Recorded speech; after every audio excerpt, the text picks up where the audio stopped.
Pangarap ni Nikki, maging sikat na scientist. Sa edad na 5 taon, nakaimbento siya ng langis na pangontra sa galis. Unang pasyente, pinainom niya ng kumukulong barnes. Ayun, salamat, nalibing na ng Martes. Pero matindi kapangyarihan ng nanay mo. Napatunayan ko ng minsang bumaha. Sa tindi ng ihi ng nanay mo, na leptospirosis yung daga.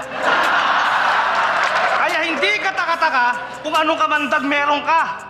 Yung titi mo, deroskas, nalilipat mo sa paa. Kaya pag nakakakita ka ng sexy, naglalaro ka ng paa. Kunyari, hinihilot mo ng lotion, nagdajakol ka na pala. At ang sabi, kayo rin daw ang nag-iingat sa mga antik ng Pilipinas. Tatay mo may koleksyon ng iba't ibang lata ng sardinas. Yung lolo mo, ang unang-unang nagtayo ng gang sa Tondo, mahabang panahon na ang lumipas. Lolo mo ang unang biktima ng gangbang, kaya yung puki ganito kalaki yung